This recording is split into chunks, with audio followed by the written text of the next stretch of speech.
Talking about London Bridge, I love my railways and trains of course, but today it's all about the river. TfL's river bus services are operated by Thames Clippers, who have 22 piers along the Thames, from Putney in the west through the heart of the capital out to Woolwich in the east. Not all services are scheduled to stop at all piers though, and some are only served in the peak hours too, so the least used pier is, as you might expect, one of those. But instead of heading out to West London, as I originally thought I might have done, when I looked up the figures, it transpired that due to a very specific reason, I was going to have to head out east instead.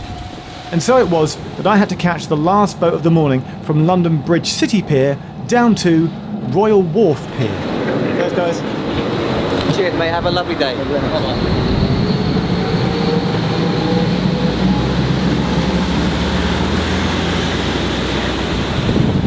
Welcome.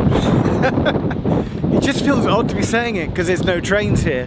Welcome to London's least used river pier. TfL call it the River Bus Services. It's operated by Thames Clippers. The sponsor, you might say, is MBNA Thames Clippers. It's not a stop or a station, it's a pier.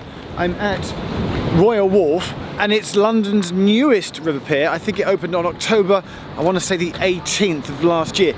So when I do the stats in a minute, and we will be doing stats, we'll be doing stats of how many people got on and off here. It's only for like 2.5 months, so mid-October through to the end of December 2019. But let's have a quick look around London's newest pier first.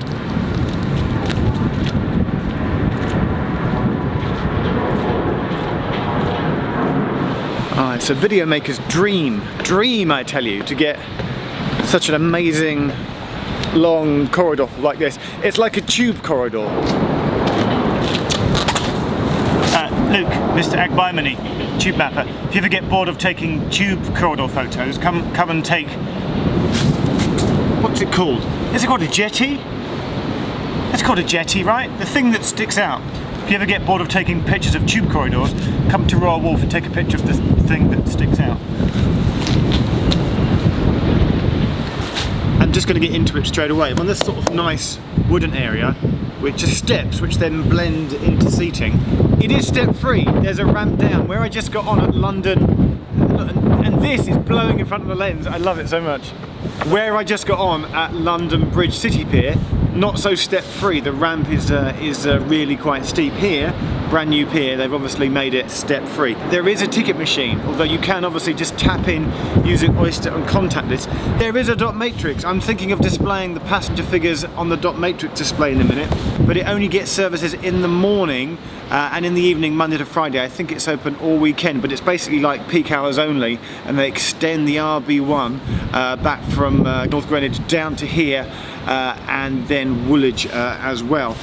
So Oyster, yes, tick. Ticket machine, tick. Dot matrix, tick. Step free, tick. Lifebuoy, tick.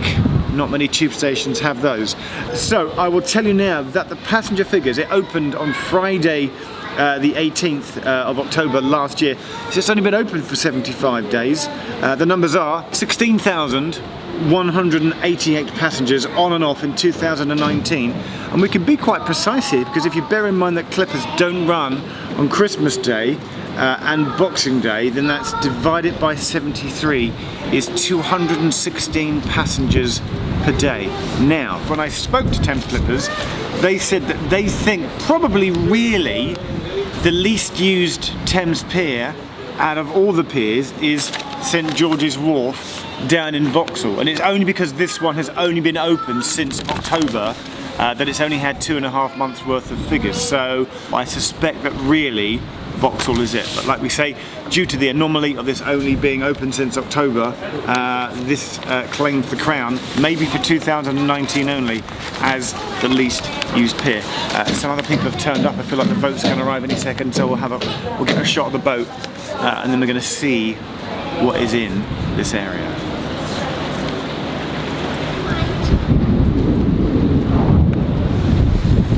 Thames Clippers. I don't know whether it's a mistake, or just trying to be funny, or whether there's like a character limitation, but instead of saying Westminster Pier, it says Westminster Pie. Pie. Pie.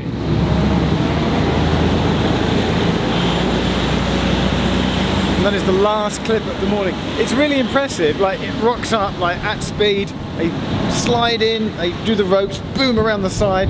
Everybody boards within 30 seconds, and the whole operation is over in like, it's about 45 seconds that they're in, out. I've known district line trains take longer to stop at a platform. And the clip is just like, boom, they're in, they're out. The information board is amusingly now saying, bus information is not available. I would hope not, because no buses stop here. Oh, the wind's gonna cause me havoc. I didn't bring my little softy thing. That's now it. That's the last clipper of the morning. There's now no services here until about 5 o'clock this afternoon, this evening. So I'm wondering, does like somebody come along and like lock the gate to here? Like, or is this just empty all day now? Walking up the jetty ramp. It's so new, by the way. If you look, take a look now before Google come back down. Satellite images from above. This does not appear. The pier does not appear. They've also done, you can do like a Google little yellow man, drop it in the middle of the river. There's a blue line. It follows the path of a Thames clipper. And this pier does not appear because it's so new.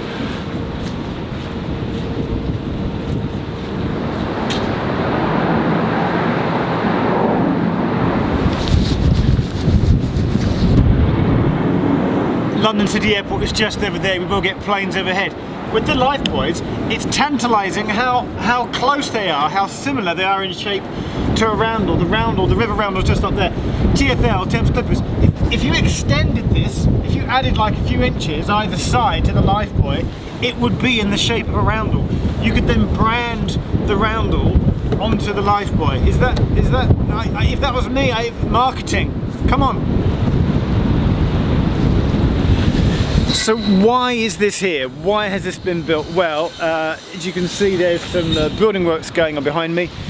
Housing developments have sprung up here. There's a couple of shops, near Pontoon Dock on the DLR, and basically this is an area where housing is being built, and the pier has been built to serve the housing area. From here you can see, it's much better to see now how it sort of goes out at one angle, stops on like a triangular area where the foreshore is, and then goes down, and that's where the ramp is down to the pier. Yeah, it's an up and coming area that's being developed, and more will come. There's Royal Wolf Gardens, Corinthian Square, and over there, rather obviously, it's already been in the background of some shots. You've got the Thames barrier, so that's here too. So, just for fun, let's compare it to all the other least used modes in this series. And sure enough, a pier that had only been open for 2.5 months when the stats were taken is right at the bottom with the lowest figure out of all the least used stops.